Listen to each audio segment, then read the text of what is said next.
Di awal film, kita akan diperkenalkan pada seorang janda cantik bernama Li-bai yang sedang mengurusi usaha kerajinan tanah liat miliknya. Li-bai memiliki seorang anak perempuan bernama Abigail yang masih duduk di bangku SMA. Hari itu seperti biasa, sepulang dari sekolah, Abigail dijemput oleh Gabo yang merupakan sopir bentor sekaligus teman sebayanya.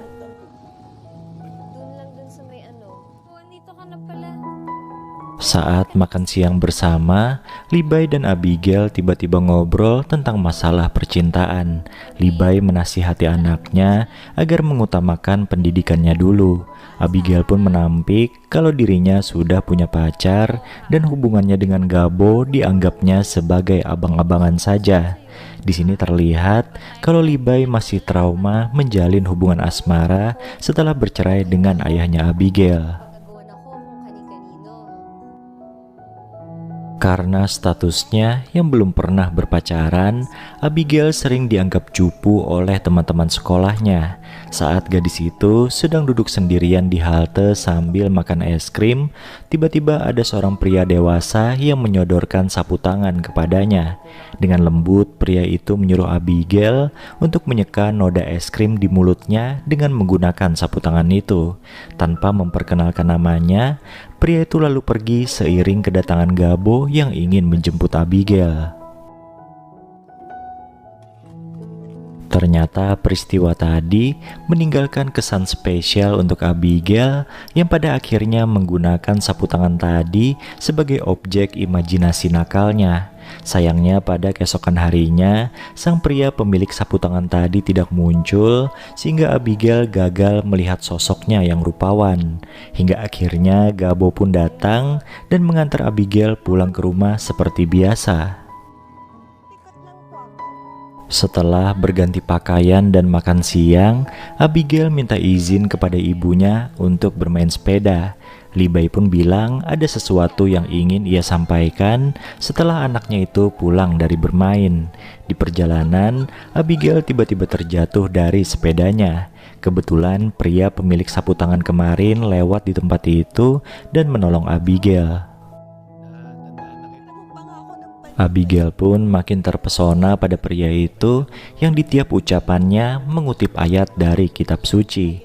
Akhirnya pria itu pamit setelah menolak sapu tangannya dikembalikan oleh Abigail. Setelah itu Abigail bertemu dengan Gabo di tempat biasanya mereka nongkrong.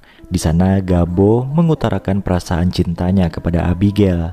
Namun Abigail menolaknya dengan alasan sudah menganggap Gabo seperti abangnya sendiri.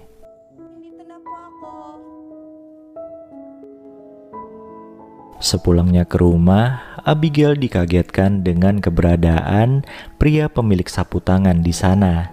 Ternyata pria bernama Jerick itu adalah pacar baru Li-bai alias ibunya Abigail sendiri.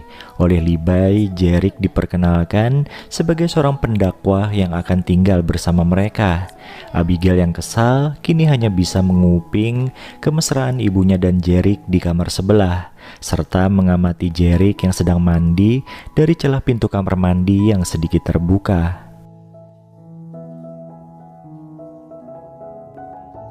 Pekerjaan Jerick sebagai pendakwah membuat Li-bai sangat percaya pada pria itu. Suatu hari saat dirinya ada keperluan di luar kota, Li-bai lantas menitipkan Abigail kepada Jerick. Supaya Abigail merasa nyaman berada di dekatnya, Jerick pun memposisikan dirinya sebagai seorang ayah. Ia bahkan menyuapi gadis itu selayaknya anak sendiri. Bagaikan dihipnotis, Abigail yang sudah terlena akhirnya bersedia diajak bermesraan. Disinilah untuk pertama kalinya Abigail kehilangan kehormatannya. Nah, ketika mereka sedang bermesraan, Gabo tiba-tiba datang dan melihat adegan tersebut. Sayangnya Gabo sudah keburu kabur saat Abigail berusaha menjelaskan kepadanya. Jerick pun menenangkan Abigail dengan berkata kalau ibunya tidak akan terluka selama mereka merahasiakan hal tersebut. Akhirnya mereka melanjutkan perbuatan tidak senonoh itu keesokan paginya sampai Li Bai pulang dari luar kota. Tanpa rasa curiga sedikit pun, Li Bai bahkan menyiapkan sarapan untuk kedua orang itu. Siang harinya, Abigail menemui Gabo di tempat biasanya. Akhirnya mereka pun bermesraan agar Gabo tetap merahasiakan apa yang dilihatnya kemarin malam. Suatu hari, saat menikmati sarapan bersama, Jerick mengutarakan niatnya untuk berdakwah di kota lain selama beberapa hari. Abigail yang dari tadi nampak kurang sehat, tiba-tiba jatuh pingsan. Setelah siuman, Abigail pun mengaku dirinya tengah berbadan dua dan hal itu langsung disambut amukan oleh ibunya.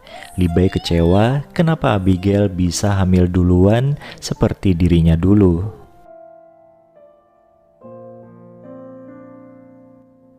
Karena dirinya sangat mencintai Abigail, Gabo pun bersedia bertanggung jawab atas kehamilan itu.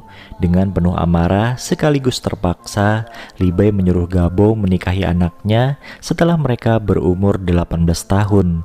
Dan mulai saat itu, Gabo diharuskan tinggal di sana untuk menemani Abigail. Sementara Jerick yang merupakan ayah sebenarnya dari anak yang dikandung Abigail terus saja berakting seolah-olah dirinya orang suci dan tidak tahu apa-apa. Sementara itu, keberadaan Gabo membuat Jerick jadi tidak tenang dan terbakar api cemburu. Akhirnya ketika ada kesempatan ngobrol berdua dengan Abigail, pria itu mengajaknya untuk kabur bersama-sama. Di waktu yang berbeda, saat Gabo sedang bekerja, ia menyaksikan seorang wanita tua menghadang laju sepeda motor Jerick. Karena gagal menghentikannya, wanita itu pun meminta tumpangan kepada Gabo. Oleh Gabo, wanita tua itu dipertemukan dengan Li Bai yang sedang berbelanja di pasar. Akhirnya terungkaplah kelakuan minus dari Jerick yang hobi menodai gadis-gadis di tiap daerah yang disinggahinya. Di saat yang tepat seperti itulah, Gabo juga membeberkan rahasianya pada Li Bai. Sementara itu di rumah, Jerick memaksa Abigail untuk ikut kabur bersamanya. Di sini Abigail menolaknya mentah-mentah karena tidak ingin mengecewakan ibunya lagi. Tak seberapa lama, datanglah Li Bai dan Gabo yang langsung menyerang Jerick. Sialnya, Abigail harus meregang nyawa ketika melindungi ibunya dari serangan Jerick. Abigail pun akhirnya meninggal dunia di pangkuan sang ibu, sementara Jerick berhasil kabur entah kemana. Scene kemudian melompat ke beberapa waktu ke depan di mana Gabo terlihat sedang duduk sendirian di tempat biasanya ia nongkrong bersama Abigail. Penampilannya sekarang lebih rapi dengan memakai seragam sekolah. Tak seberapa lama datanglah Li Bai yang berpesan agar Gabo melanjutkan pendidikannya dan jangan lelah untuk mencintai. Film ini pun ditutup ketika keduanya saling memberikan pelukan hangat.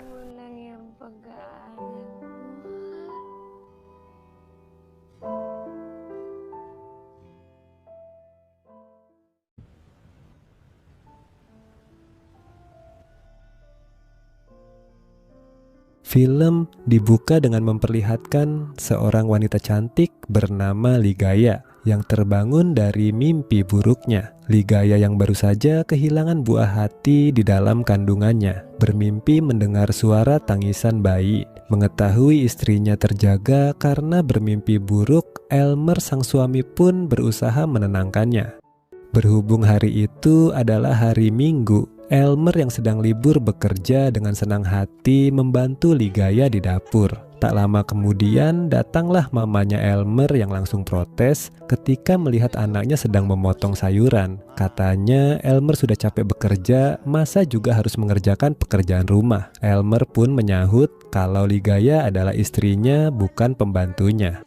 Mamanya Elmer yang juga tinggal di satu kompleks perumahan itu nampak seperti mencari-cari kesalahan menantunya. Dia protes pada Ligaya yang ditudingnya tidak bisa menjaga kebersihan rumah. Di sini diketahui kalau rumah yang ditempati oleh Elmer dan Ligaya merupakan pemberian dari orang tua Elmer. Mamanya Elmer pun makin menjengkelkan dengan menyuruh Elmer berdiri dari kursinya dan membiarkan Ligaya memasak sendirian. Malam harinya, Ligaya berkeluh kesah pada Elmer kalau dia sedih dengan perlakuan ibu mertuanya. Ligaya menduga mamanya Elmer tak suka padanya karena dia adalah mantan pekerja kelab malam. Sambil tersenyum, Elmer pun menenangkan sang istri kalau mamanya bersikap seperti itu karena sedih kehilangan calon cucunya. Daripada galau tidak karuan, Elmer pun mengajak Ligaya untuk melanjutkan perjuangan mereka memiliki buah hati. Dugaan Ligaya kalau ibu mertuanya tidak suka pada masa lalunya nampaknya ada benarnya. Ketika sedang nongkrong bersama ibu-ibu kompleks lainnya di depan rumah Ligaya dan Elmer, wanita paruh baya itu selalu menjelek-jelekan sang menantu. Di hadapan Ligaya, mamanya Elmer selalu membahas masa lalunya sebagai pekerja kelab malam. Selain itu, mamanya Elmer juga sering membangga-banggakan anaknya sendiri yang katanya sangat rajin dan bertanggung jawab. Alam sa buhay.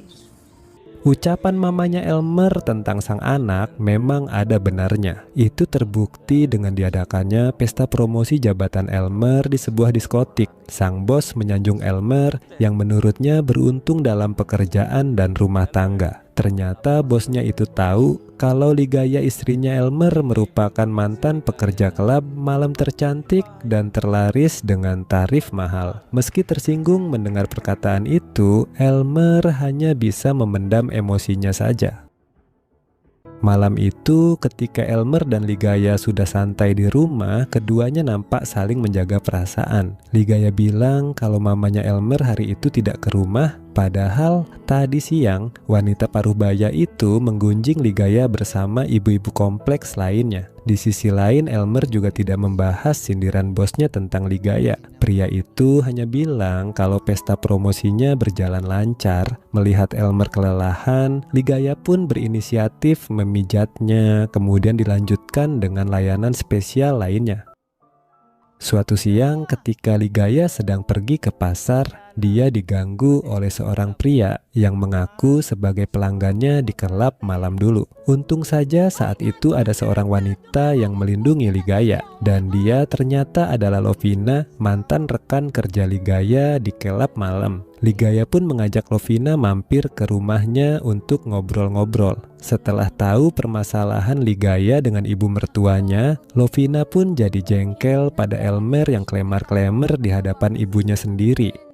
Dari mulut Lovina terungkap kalau Elmer dan Ligaya pertama kali bertemu di kelab malam dan Ligaya nekat berhenti bekerja hanya untuk bisa bersama Elmer. Tak lama kemudian, Elmer yang jadi bahan pembicaraan pun pulang ke rumah dan mencueki Lovina ketika wanita itu menyapanya. Makin jengkel, Lovina akhirnya pamit pulang pada Ligaya. Malam harinya ketika makan malam bersama Elmer di rumah, Ligaya menegur sang suami yang menurutnya tidak sopan pada Lovina yang sedang bertamu. Elmer bilang kalau dia kurang suka pada cara berpakaian Lovina yang terbuka. Mendengar hal itu, Ligaya jadi tersinggung. Dia pun mengingatkan Elmer kalau istrinya ini juga pernah bekerja di kelab malam. Tidak semua orang yang bekerja di sana itu buruk. Dengan membelikan cemilan kesukaan Ligaya, Elmer membujuk sang istri yang sedang ngambek. Dia mengaku ucapannya tadi salah dan bergurau sampai Ligaya tersenyum dibuatnya. Ujung-ujungnya sama seperti sebelumnya, mereka menutup malam itu dengan bermesraan. Keesokan harinya, Elmer dan Ligaya yang sudah berbaikan terlihat sedang duduk-duduk santai di depan rumah. Kala itu Ligaya mengingatkan kalau nanti malam Elmer ada janji datang ke ulang tahun bosnya. Okay nga lang po ako.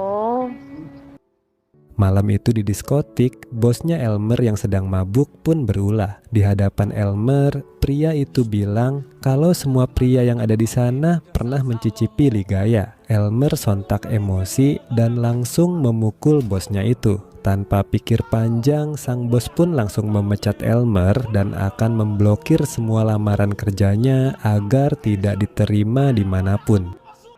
Dengan wajah murung, Elmer pulang ke rumah disambut oleh Ligaya yang sedang menunggunya di ruang tamu. Elmer bilang kalau dia mengundurkan diri, tapi Ligaya jangan cemas karena pasti banyak perusahaan yang ingin merekrutnya. Tanpa banyak tanya mengenai permasalahan suaminya di kantor, Ligaya lebih memilih untuk menghilangkan stresnya. Dan kita semua pasti tahu apa yang akan dilakukan pasangan ini kalau malam-malam. Itulah penghilang stresnya.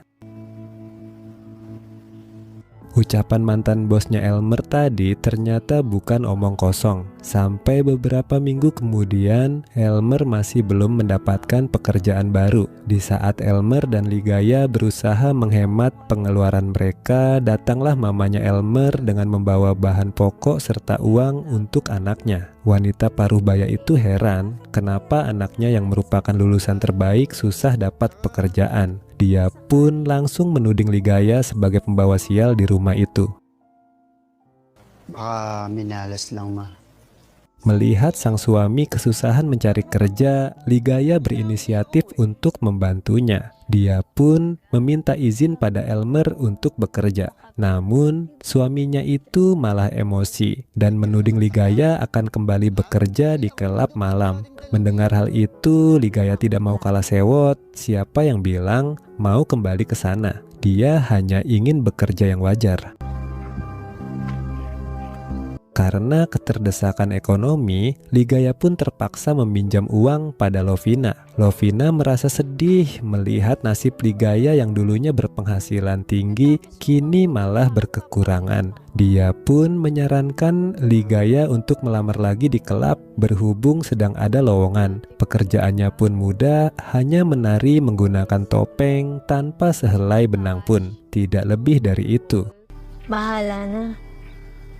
Malam harinya jadi puncak kesabaran Ligaya terhadap perlakuan buruk ibu mertuanya. Ketika Elmer sedang tidak ada di rumah, wanita parubaya itu memprotes hasil masakan Ligaya yang menurutnya tidak enak. Ketika ibu mertuanya mulai kasar, Ligaya pun berusaha menepisnya sehingga wanita terdorong. Kebetulan saat itu Elmer pulang dan salah paham. Dia pun jadi menyalahkan Ligaya. Saat Elmer mengajaknya ngobrol baik-baik, Ligaya bilang sudah lelah dan mau bekerja untuk dirinya sendiri. Ketika Ligaya memulai pekerjaannya di kelab malam bersama Lovina, Elmer yang suntuk memilih untuk minum-minum di sebuah diskotik. Di sana dia kebetulan bertemu dengan Darlene, mantan pacarnya dulu yang pindah ke luar negeri. Darlene ternyata tahu tentang status Elmer yang sedang di blacklist perusahaan. Dia pun menawari Elmer untuk bekerja di perusahaannya yang bebas dari koneksi mantan bosnya Elmer. Elmer pun setuju dan tunduk ketika Darlene mengajaknya bermesraan di toilet diskotik. Keesokan harinya dengan wajah sumringah, Elmer memberitahu Ligaya kalau dia mendapatkan panggilan kerja. Ligaya menyambut kabar itu dengan gembira dan mereka pun berbaikan. Nah, malam harinya ketika mereka sedang makan bersama di rumah, tiba-tiba mamanya Elmer membawa seorang tamu tak diduga, yaitu Darlene. Ligaya yang tahu betul kalau Darlene adalah mantan pacar Elmer hanya bisa memendam kekesalannya ketika tahu wanita itulah yang memberi suaminya pekerjaan. Konflik pun kembali menerpa rumah tangga pasangan itu ketika Elmer mendapat kiriman foto istrinya sedang menari di kelab malam. Elmer yang terbakar emosi pun membalas dendam dengan cara mengundang Darlene ke rumahnya dan bermesraan di sana. Pria itu pun hanya bisa diam ketika Ligaya memergokinya sedang bersama Darlene. Di sana Ligaya memaki Elmer habis-habisan. Ketika situasi sudah tenang, Elmer dan Ligaya ngobrol baik-baik berdua. Di sana Elmer bilang kalau dia kesal Ligaya diam-diam kembali bekerja di kelab malam. Ligaya pun membalas, dia juga kesal pada perlakuan mamanya Elmer terhadapnya. Di sana terungkap kalau mereka menikah karena Ligaya sudah terlebih dahulu hamil anak Elmer. Setelah mereka kehilangan anak itu, Ligaya mengaku meminum pil KB. Katanya dia tidak mau memiliki anak yang nanti akan dipandang rendah sama seperti dirinya. Mendengar pengakuan sang istri, Elmer pun membeberkan fakta kenapa dirinya mengundurkan diri dari perusahaan. Dia bilang kalau bosnya tidak menghormati Ligaya dan oleh karena itu dia pun memukulnya. Elmer tidak ingin Ligaya merasa bersalah padanya. Ketika Ligaya menginginkan mereka berpisah, Elmer sontak menolak dan memohon untuk diberi kesempatan satu kali lagi. Akhirnya Ligaya pun luluh dan mereka pun baikan. Keesokan harinya, dengan membawa barang-barang mereka, Elmer dan Ligaya memutuskan untuk pergi dari rumah itu. Mengetahui hal itu, mamanya Elmer sontak marah dan ingin memukul Ligaya. Namun Elmer langsung menahannya sambil membela sang istri. Kini mamanya Elmer hanya bisa meratapi kesedihan dan kesendiriannya ditinggal sang anak. Sementara di tempat yang berbeda, Elmer nampak menikmati kebahagiaannya bersama dengan Ligaya. Dan film ini pun selesai. Anong tunay na